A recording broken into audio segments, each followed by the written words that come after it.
Patrusim, Kasluhim. Look, any of you, I said, there are 50,000 here. 50,000 Christians, and if I ask anyone, is there a single Ludim, Anamim, Lahabim, Naptuhim, Patrusim, Kasluhim here? And there won't be. But this is in the Holy Bible, such beautiful names. You never heard of it? This is no. Nobody heard of it. This is the Holy Bible I'm reading. See, obscure names. And you're never likely to hear in your lifetime. If you live to 100, you won't hear them again. Except from Muhammad Didat. And at one of my meetings in the Middle East, I had a Palestinian Muslim brother as a chairman, Dr. Muawiyah Shunar of Dubai. So I'm asking him, the chairman. I said, Doctor, have you heard these names before? He says, no. I said, shame on you. You know why? I said, these are your forefathers. Because he is a Palestinian Muslim, you see. I said, these are your forefathers. That's what the Bible says, that these are from whom came the Philistines. You Palestinians, your forefathers, you don't know their names even. Shame on you. Same thing I can tell this Dr. Anishoro, she's also Palestinian. I said, have you heard the names before?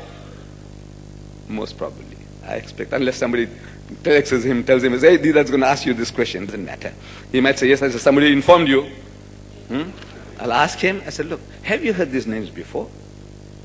Impossible for him to say yes. Unless somebody has a telexes him now and say, hey, that's going to ask you this question. No, man, you can do that. So, names like this. Your ancestors, your grandfathers, and nobody knows the name. The Muslim Palestinian doesn't know, and the Christian Palestinian doesn't know. See, obscure names. So whole pages are taken up. And more is told of a genealogy than of the day of judgment. You know what's genealogy? Telling you about your ancestors. Who was your father, and your grandfather, and your great-grandfather, going back to 50 generations. More is told about that than of the day of judgment. The Holy Quran, Allah's Kalam, 1/3 of the Quran is dealing with Yawm al-Qiyamah, the last day, the day of judgment. It says, look out, be on guard. Hell is no joke. Heaven, hell, day of judgment. 1/3 of the Quran deals with that. Here, we are told, more is told of a genealogy than of the day of judgment. Mere statement. I said, no, look, let me show it to you. Let me show it to you. The Chinese have a saying, one picture is worth 10,000 words. One picture. Here, I give you 2 pictures. This. So this is the genealogy of Jesus Christ. It says, Matthew, chapter 1, verse 1, it begins, the book of the genealogy of Jesus Christ, the son of David, the son of Abraham. Abraham begot Isaac, Isaac begot Jacob, and Jacob begot Judah and his brethren, and Judah begot Phares and Zara of Tamar, and on and on and on. And this is Luke. This is the genealogies of Jesus Christ. Both. Between the two, by Matthew and Luke, they give you 66 fathers and grandfathers to Jesus Christ. 66. And out of this list, 2 lists, there's only one name common to both. They are all contradictory. They're different lists. And both are inspired by God Almighty. The Holy Ghost tells them what to write, and they wrote. And only one name is common to both out of the 66 names. And that one is Joseph the carpenter, who's not supposed to be there. No, amazing. I'm asking them, I said, look, God Almighty dictates the genealogy of his son, in inverted commas. That's what they say. Jesus Christ is his son. God Almighty is dictating the genealogy of his son. And he takes the trouble of dictating 66 names. And he keeps himself out of it. What is he telling you? What is he telling you? You tell me. My son, that young man there, for example, I dictate to 2 journalists the genealogy of my son, and I give 66 fathers and grandfathers for my son. But I'm not one of them. What am I telling you? Amazing. A man who had no father believed that he was born miraculously. And you take the trouble of giving 66 names, and out of that, the author himself, the progenitor, if at all, he is absent. So more is told of a genealogy than of the day of judgment. Little one, Allah says, فَوَيْلٌ لِلَّذِينَ يَكْتُبُونَ الْكِتَابَ بِأَيْدِيهِمْ ثُمَّ يَقُولُونَ هَذَا مِنْ عِنْدِ اللَّهِ. So woe to them who write the book with their own hands. ثُمَّ يَقُولُونَ هَذَا مِنْ عِنْدِ اللَّهِ. Then they say this is from Allah. لِيَشْتَرُوا بِهِ ثَمَنًا قَلِيلًا. That they may reap some small reward, some benefit. وَوَيْلٌ لَهُم مِّمَّا كَتَبَتْ أَيْدِيهِمْ. So woe to them for what their hands do write. وَوَيْلٌ لَهُم مِّمَّا يَكْسِبُونَ. And woe to them for what they earn. Stories are half told. I'm only giving you explanation because the man has spoken beautiful words and phrases. I want to tell you now, look how nice he's putting all these things.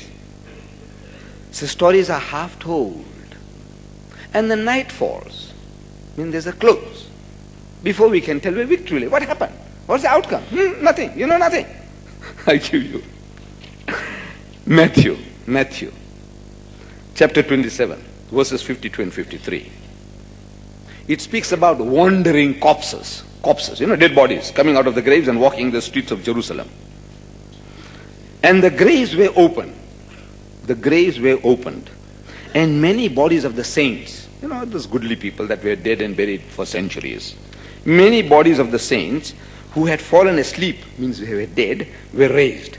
And coming out of the graves after his resurrection, after his alleged resurrection of Jesus Christ, they went into the holy city and appeared to many. Left, right, left. They marched into Jerusalem. These dead people, they came out with the napkins or with the shrouds or the skeletons and they walked the streets of Jerusalem. That's what Matthew says. But out of the 27 books of the New Testament, amazing, he's the only guy who saw it. Can you imagine? Look, people walking, dead people coming out of the graves. From your graveyard here. What graveyard? And he walking down Claremont or here at Dali Street. And nobody sees it. No newspaper except one guy somewhere. Can you imagine such a situation? Nobody has ever. And then what happened to them? Look, they just tell you they came out and they walked the streets. What happened? Did they go and find the wives and children? Go to bed again with them? What did they do? Or did they go back into the grave? If they did, why would they want to go back? Once you got freedom from the grave, you want to go back? What happened, man? Tell us. No. Story closed. Finish. No more. Not one word more by Matthew or by anybody else. I show you just one verse. Book of Judges. This is the name of another book in the Bible. Chapter 3, verse 31. I'm reading. So after him was Shamgar. Never heard the name before. Shamgar, the son of Anath, who killed 600 Palestinians with an ox goad. And he also delivered Israel. One Jewish boy with this stick. I read about this stick first, when I was young. I'm reading the book of Acts in the New Testament, chapter 9, verses 4 and 5. It says, Paul was going to Damascus and he hears a voice, supposed to be the voice of Jesus from heaven. He said, Saul, Saul, why persecutest thou me? Why are you worrying me? Why kickest thyself against the pricks?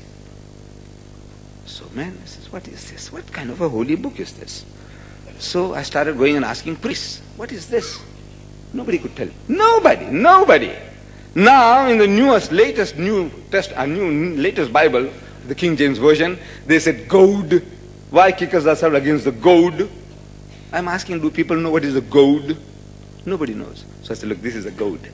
This is a cattle prodder, to make the cattle, ox wagon. The days of the ox wagon, the poor thing is going slow, so you give it this is a spike stick. It's a stick with a spike in the front. They call it a cattle prodder, call it a goad, call it what you like. With this one stick, one Jewish boy killed 600 Palestinians. With this stick. I want to know what were the Palestinians doing. Hey, damn fools, why did they run away, man? I'm asking this Palestinian, Dr. Anish Shorosh, I'll ask him. I said, look, tell me, man, what were you people doing? If you only spat on that guy who would have suffocated. Anyway, with this stick, you can't destroy 600 snowmen. You know that? With this stick. You believe that? I say, you believe that? Once you believe that, psychologically you are a defeated people. Gone for good. You can never stand up for the Jews. Never. Because if God Almighty had this